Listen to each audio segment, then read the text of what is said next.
Welcome to part two of Aligning Culture with Vision in the ongoing review of dynamic leadership. At its core, dynamic leadership is about aligning people, culture, and vision, not through force, but through clarity, adaptability, and understanding. Every leader faces resistance and friction at some point, and how we handle these moments determines whether we create a thriving, engaged environment or allow dysfunction to take root. People don't see the world as it is. They see it through their own internal maps. These maps shape how they interpret challenges, respond to direction, and engage with others. The greater the gap between maps, the more likely misalignment becomes. And when it comes to conflict, leaders must be the ones to adjust. Now, this isn't about lowering standards. It's about communicating in a way that gets through rather than expecting others to do the work to understand us. Think of it as an evolved version of the golden rule, treating people how they need to be treated to be effective, not just how we prefer to be treated. I'm talking about intrinsic motivation, and it's essential for consistent high performance. It's also important when it comes to keeping people engaged while navigating development plans. At the heart of intrinsic motivation is self-determination theory, which tells us that people need three things to stay engaged: autonomy, a sense of control; competence, the belief that they are capable, and of course that breeds more confidence; and relatedness, feeling valued and connected. When someone is being difficult, chances are one of these needs is being threatened. Defensiveness, loss of autonomy, disengagement, a hit to competence, resistance, a breakdown in relatedness. Rather than reacting to the behavior, which, if difficult, is likely more of a reaction than a response. Leaders must look deeper, get curious about what's driving that reaction. Now, first, I'll cover bridging communication gaps using the 4 styles framework. We all have natural communication styles, and the 4 styles model includes relator, socializer, director, and thinker. The essence is that conflict often arises when our styles are in direct opposition. When this happens, the burden of adaptation is on the leader. It's not about changing who we are, but ensuring our message lands in a way that makes sense to the other person. The same way that a player on a team uses requisite variety to adapt to new strategies from an opposing team, leaders have to adapt to their organization and the dynamics in it. Even small differences, like the Myers-Briggs type indicator, intuitive, which is N, versus sensing, which is S. These distinctions, they can create disconnects. One person sees big picture patterns, that's the N. The other needs concrete details, the S. If we don't account for these gaps, we end up talking past each other. Now I'll finish with a look at a topic that is sometimes called coping with difficult people. Is it really difficult people, or is it difficult reactions? Most of the time, we aren't dealing with difficult people. We're dealing with people who are reacting to conditions and triggers in their environment, especially when they're already compromised from stress, fatigue, uncertainty. Small things can trigger behaviors that we perceive as difficult. Instead of getting pulled into reacting to the reaction, leaders need strategies to bring the conversation back on track. By recognizing these difficult personality types and applying targeted responses, leaders and professionals can prevent disruptive behaviors from taking control. Instead of reacting emotionally, they can steer interactions toward constructive dialogue, strengthening their influence and fostering a healthier workplace culture. That's a good example of why it's called dynamic leadership. The landscape is constantly changing, and we have to be able to navigate whatever is thrown our way. Today, I'll share practical tools that'll help you use direct, neutral language to nudge people into their conscious mind. Trace how someone arrived at a conclusion rather than reacting to the conclusion itself, and respond in ways that reinforce autonomy, competence, and relatedness so conflicts de-escalate instead of escalating. This isn't about managing people's emotions or tolerating dysfunction. It's about addressing friction points before they turn into real problems. because small issues don't stay small. Left unchecked, they create disengagement, resentment, and even toxicity.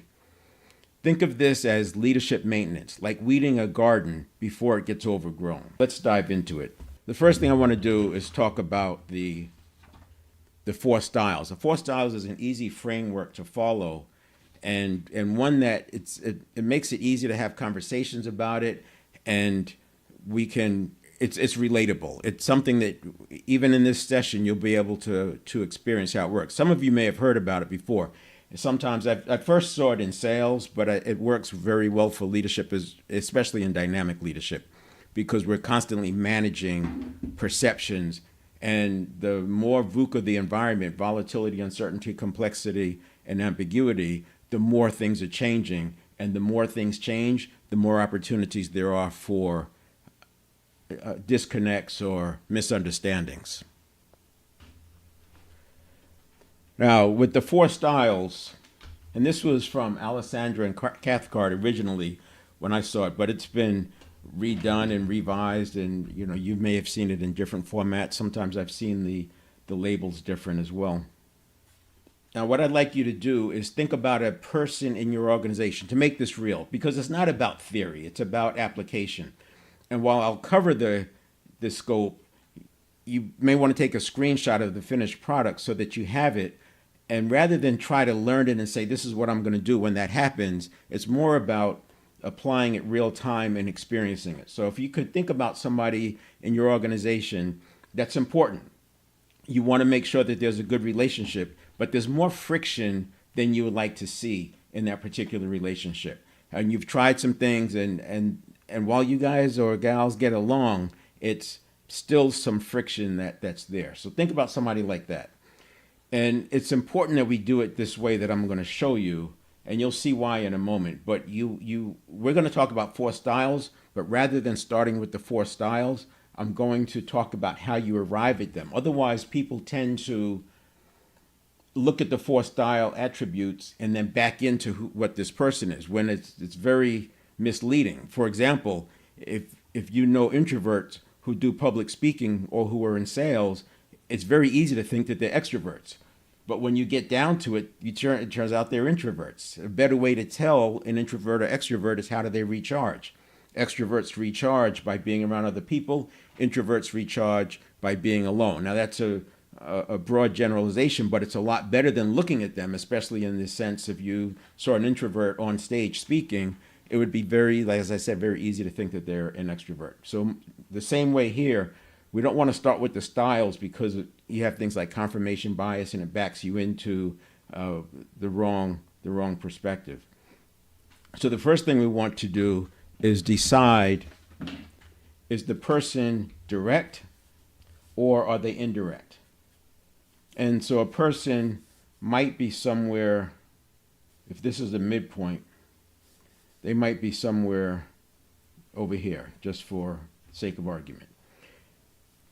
And that's what you want to do. You want to first decide, are they direct? And if this is 0, are they +1, +2, +3, +4 on the direct side? Or are they -1, -2, -3, -4 on the indirect side? Plot that first. And the way to determine are they direct or indirect, direct people tend to be assertive, they're fast-paced, they're going to make declarative statements. You kind of get the picture. Basically, it's a person who knows, who sounds like they know what they want, and then they're being assertive about that. Whereas an indirect person may beat around the bush, they may couch the request, they may use questions instead of making statements when a statement would be better. You get the picture. And then the other thing we want to do is look at the other axis, the vertical axis, and we're now going to look at, is this person task-oriented or are they people-oriented? And things change, so I would say look at this in the workplace, because if you're looking at it in personal, it might change. If you're looking at it around their family, it might change. But stick to one environment, the one that you're interacting with them in, and then do this sequence first. Oftentimes when we're having this conversation, people say, it depends, I'm in the middle. They want to say that they're in the middle, but we all have a default mode and we all have an under stress mode. And what you want to do is understand where they go to when they're starting to go into stress. Because if a person becomes difficult to interact with, they're under stress, and that's more of their style that you want to be looking at. Otherwise, looking at 0 doesn't take you anywhere. But if you look at where they go under stress, then that gives you something to work with. And then let's say that they are in the middle here on the way up to task. So this person would be a director. Now, if they were over here, if it's task-oriented and it's indirect, they would be a thinker. If they're over here, direct and people-oriented, they would be a socializer. And if they're over here, the indirect and people-oriented, they would be a relator. And I think these labels are fairly descriptive if you think about it. So you have your analyticals over here. You have the people who would gravitate towards doing more data gathering. They're going to be more precise with their language. They're looking at facts and figures as opposed to, pulling something off off the top of their head. And then the director, very obviously, is going to be decisive. That's the direct part. They're also results oriented. They tend to be competitive. So let's start listing some of these. Analytical, detail oriented,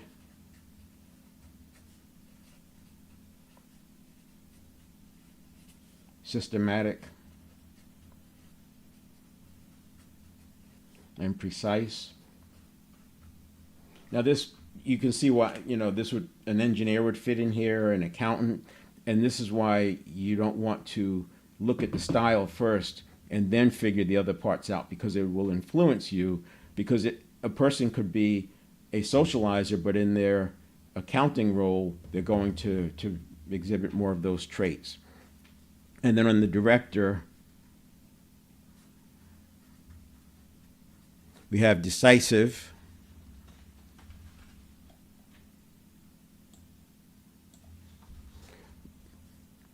we also have results driven,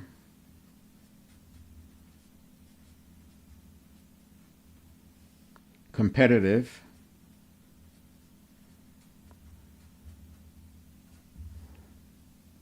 independent.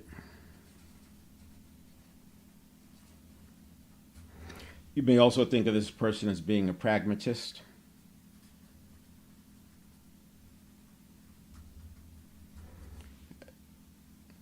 Obviously, somebody running an organization is going to exhibit some of those traits, but it doesn't mean that person is a director. If you look at, there are people who run organizations, presidents, et cetera, and they might be over here. They might be a thinker. That's going to be fairly common because of the analytical piece of it. But when they're out in front managing or leading the organization, they're going to probably look more like a director. The socializer is going to be more like expressive. You're going to always know where they stand. Enthusiastic.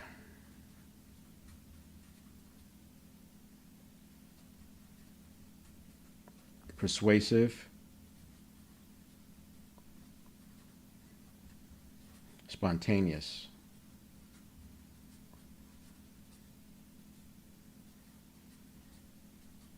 Energetic. And I'm putting these words down here to give you a picture, give you a sense, but you can see this is going to start to sound like a salesperson. And then we have the relator, is empathetic, supportive, loyal, patient. And a good picture to think of is like a den mother. Organizing things, team builder, focusing on the team. Any of these could be a team builder, obviously, but this one is going to be looking for how do we pull everybody together, let's all get along, let's find something that everybody likes doing. So you get the idea. So the purpose of this is not for you to understand what these styles are. The purpose of me providing this in the framework of dynamic leadership is to, one, show that people do have preferences. And you can go your entire life without knowing this and do just fine. But what we want to do when it comes to leading is understand people's preferences. Now, the director has more in common with the thinker and the socializer than they do with the relator. And you can see where the relator is going to value patience, the director may be a little bit impatient, and that's where it gets hard. Whereas the director is going to gravitate towards task, the relator is gravitating towards people. So when you have this catty corner going on, that's where you're going to start getting natural conflict. Now, we can't expect the employees to adjust. The leaders have to be the ones who adjust and say, I'm going to be a little slower when I'm interacting with a socializer, when I'm interacting with a thinker. I'm going to go a little bit slower. I'm going to have my facts and figures, and I'm going to tone down some of my enthusiasm. And vice versa with the thinker, they may need to speed up and not be so, I'm going to use the word anal, but I shouldn't say it that way, but that's what people might call somebody who goes deep down that thinker path. They start getting so detailed. You can see how the salespeople kind of bounce out of it. And then the same with the director and the relator, which I already talked about. So this is important to understand that catty corner is where the difficulty is. So I asked you to think about a person who's important in your organization and might be difficult for you to interact with. Think about where you are, but don't say which one you fit in. Are you direct or indirect? And are you task or people oriented? Now, once you have that, now answer the same questions about them. Are they more direct or indirect? And are they more task or people? And now look at the labels here and see if that applies. And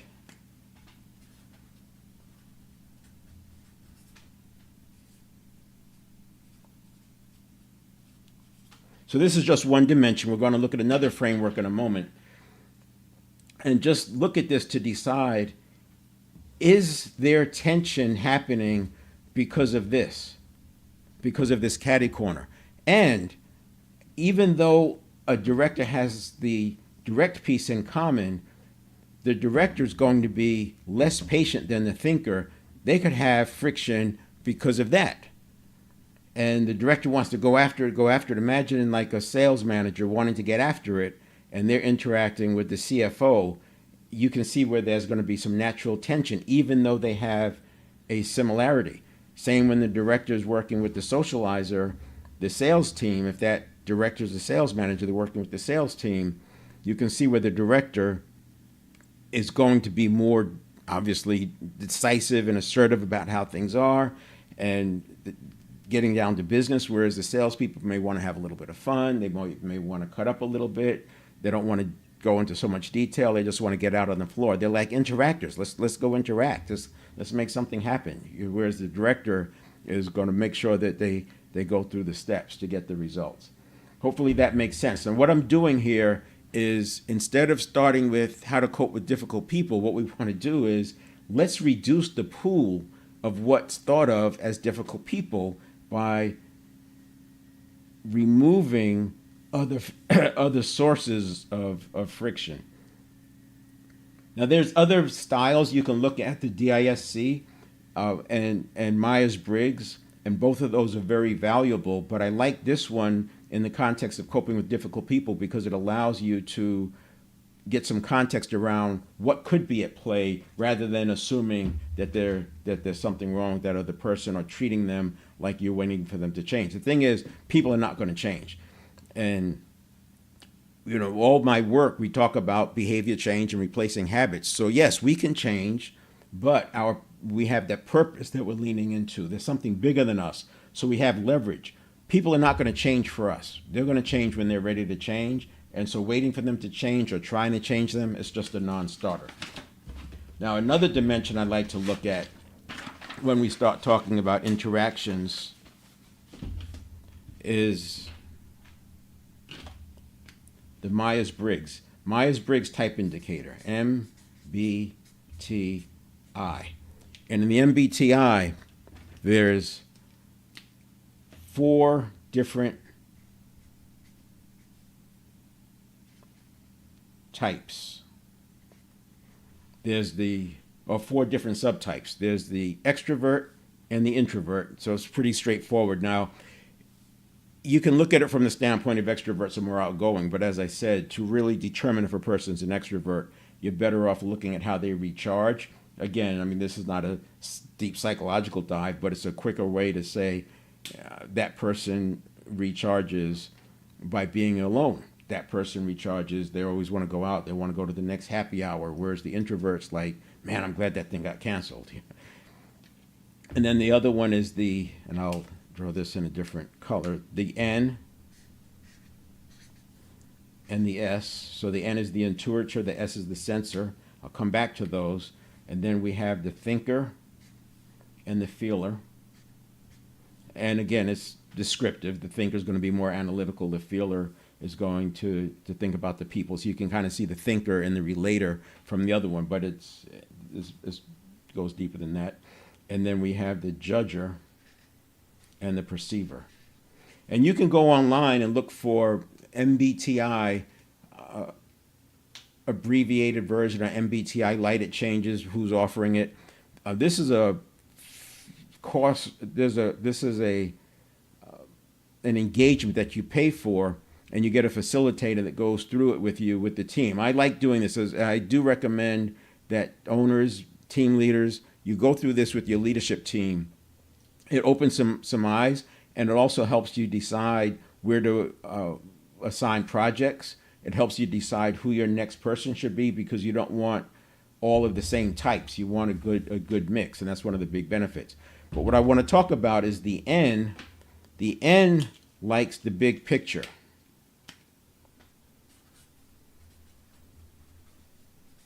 First, it doesn't mean they can't look at the detail.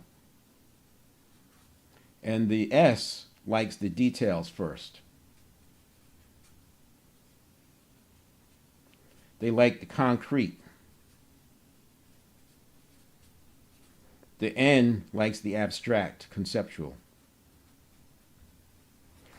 The reason I'm calling these 2 out is because the N and the S, and you'll hear this if you go through the facilitated sessions with Myers-Briggs. I used to take all my teams through it. I would go through it with my team leaders, I should say. Anytime I got a new team, which was about every 2 years, I would go through the Myers-Briggs with my team leads or my direct reports.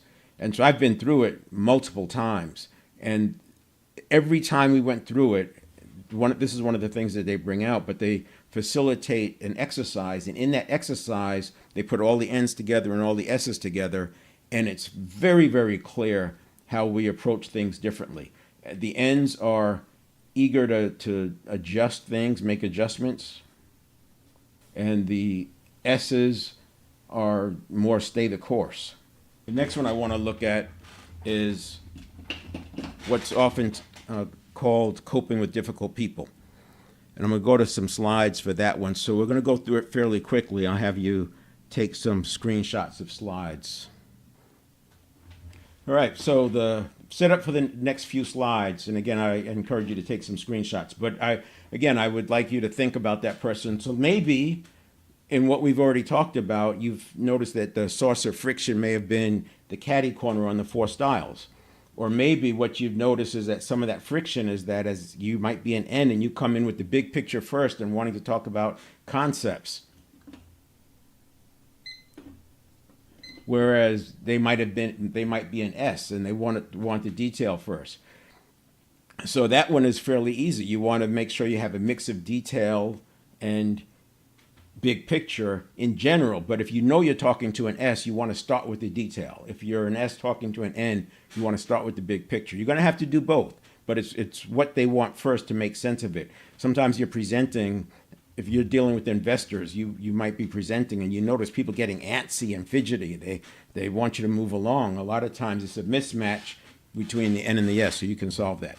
So now what we're going to do is take a look at the next, and in the next few slides, I want you to think about a person, that same person, if we haven't resolved it already, Or if we have, think about a different person that you may be experiencing some difficulty with, and there's some opportunities to make adjustments. So the first slide here is, as I said, think about an important stakeholder where there's more friction in the relationship than you would like. Now approach it from the perspective that as the owner or leader, you're responsible for the environment, and the environment is you're creating that environment. Even though you may think of it as an interaction, you're also creating an environment. And some of the times the things I talk about is that the internal environment of the organization is the external environment of ourselves. And if you look at, I'm sorry, let me say that again. The internal environment of the organization is our external environment. And we adapt to our external environment the same way cells adapt to a human's internal environment. So our internal environment is the external environment of the cells, and they react to that. That's how you can get toxicity from bad mental habits and bad physical habits, etc., toxic environments. Get curious about what in the environment can be contributing to the friction. And that's how we're going to look at this.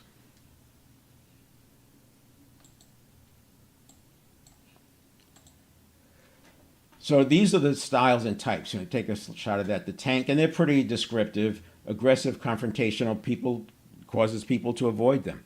The sniper, they use sarcasm, passive aggressive. These are difficult because they undermine trust, and they kind of hit you with these tactics that if you respond, it sounds like you're being petty. But they're the ones who are actually creating the tension. Underhanded criticism, headshots, I used to call them. The grenade, they have emotional outbursts. Often they're unpredictable. Others, people start walking on eggshells. It's not helpful.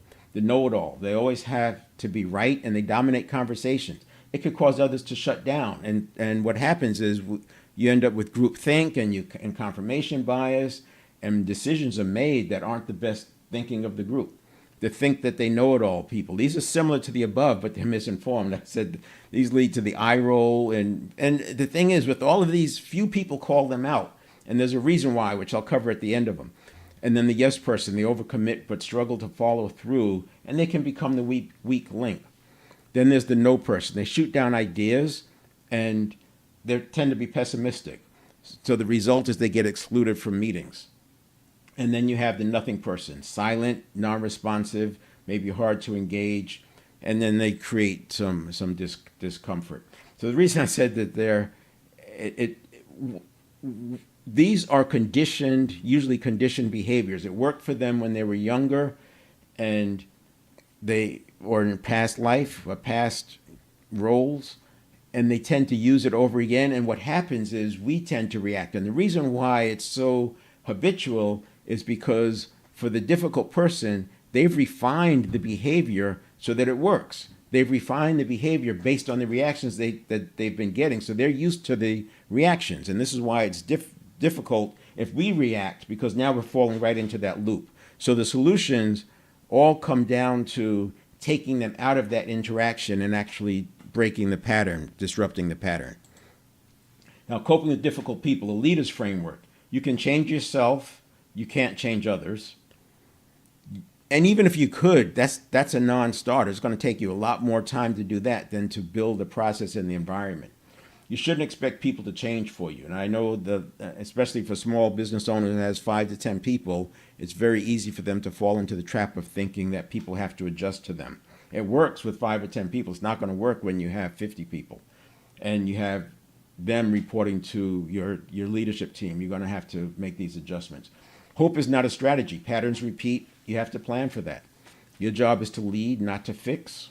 Gets back to not trying to change people, but to build the environment so that you can be productive. But more importantly, make sure you're hiring the kind of people that are going to work in your organization. You know, culture starts with you, and it has to do with who you hire and who you choose to keep. That's the other half of that. Include it in development plan for your leadership system. So this is not just something that you and I we're in this conversation about. This is about having a development plan, which is why development plans are a big part of dynamic leadership, because you want to make sure that people have these skills. It's not that this is rocket science, but everybody's going to come to the table with their own version of this slide, And this is how you get people in from a family metaphor, military metaphor, populist, or command and control. And what you want is consistency. It doesn't mean that command and control doesn't work, but we want consistency, and that's part of the development plan. So you should expect that your leaders deal with difficult people in a very similar way based on proven principles. It doesn't have to be mine, but it should be something that's proven. And these all align with best practices when it comes to human interaction. But depending on the organization, if you run a security, a very intense security operation, and you have some special ops people in there, obviously this list might be a little bit different.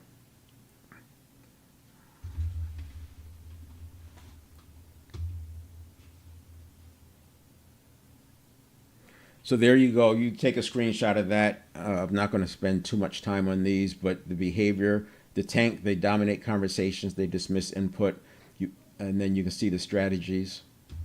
You have the sniper, they undermine things, and a lot of this comes out of insecurity. But again, I would say it's based on what has worked for people in the past, and that's why they repeat it. Definitely have to call them out. And you call, and I like to talk about leaders need elegant ways of calling people out, because if you don't call people out, it's going to continue. And then you're going to lead to a toxic environment. There have been numerous, well, you can just look around. There are teams that are underperforming because of one person. That one person is taken out and the whole team gets better. Attitudes get better, people enjoy work, the performance goes up because the tension is gone. And they're creating some toxicity, and because everybody's reacting to reactions, they get into this loop. A big part of this is you have to come out of the reaction and get into the conscious mind. Then you have the grenade, the explosive reactor, unpredictable emotional outbursts, disrupts. The know-it-all we talked about, it dismisses other people's views, and a lot of this is self-explanatory. And then the think they know it all, misinformed, overconfident, etc. And then the yes person, overpromiser. And one of the challenges with yes people is that the leaders get off on bad paths, and it creates even more problems because nobody wants to challenge it. And now the leader's making bad decisions. They affect the whole team. It affects the entire organization just because the leader's, seeking out these yes people. If you're a leader who's seeking out yes people, you want to be aware of that and understand the pain that you're causing, and make sure you have someone around you who's going to tell you the real deal. And then you have the no person, which is the opposite. And sometimes it's a matter of who you choose to invite to meetings. It's okay to have the no people around, but you bring them in at times when you want somebody to be a critic and take a look at what could go wrong. You don't want to bring them in at the beginning when you're brainstorming. And then the nothing person, the silent observer. These are concerning sometimes because they can create this situation where people are uncertain. Unfamiliarity creates some tension, and people start thinking that they did something wrong, and they start questioning, and it just creates a snowball effect. So here's how we're going to deal with it. Engage the adult mind with direct, solution-focused language. These are some good disruptor questions. What outcome are you looking for? How do you see this resolving? What's the next best step? Why it works? And what we're doing is, again, moving out of the reactive mode and into the conscious mind. Stay calm, acknowledge, and move the conversation forward. Example acknowledgments. I see this is important to you. I get that this is frustrating. Let's find a way to move forward. So you get the idea. And then this was trace back the thought process. So rather than reacting to the conclusion, you want to trace back and find out how they arrived at that conclusion. This is like when we talk about changing beliefs. You don't want to attack the belief. You want to understand the references. People are willing to have a conversation about their references much more than they're willing to have a conversation about their beliefs or their conclusions. So that's it. We talked about the 4 styles and how styles that are catty corner can have more friction than you would think. But even when you're across, there could be the problem of some friction just because one is leading with one dimension like direct or the other. And also, if you have 4 directors in a room, you want to cut the deck, right? You want to make sure that you're not getting into some group think. And then we looked at the Myers-Briggs and the big picture people want to communicate big picture first and then details, but the S's, they want the detail first. So you want to manage that. And if you're having difficult situations with people or interactions, take a look at these. Take a look at these different dimensions and see if that's the cause of it. And then if not, you go back through the list, the tank, the sniper, etc., and see about that. But then work on coming up with elegant ways of diffusing things, because as a leader, as you grow and scale, you're just going to have more and more and more people, and the more people you have, the more of the fringes you're going to have as well. So you're going to have some elegant ways of getting things back on track rather than letting them escalate or fester, which is how we get toxic environments. And this is where you have leaders saying you can't control the culture. You can control the culture, but you do it like you would weed your garden or weed your lawn. You have to do it all the time and pay attention to it. All right, so that's it. Next week, we'll start talking about development plans and what goes into those. We'll see you.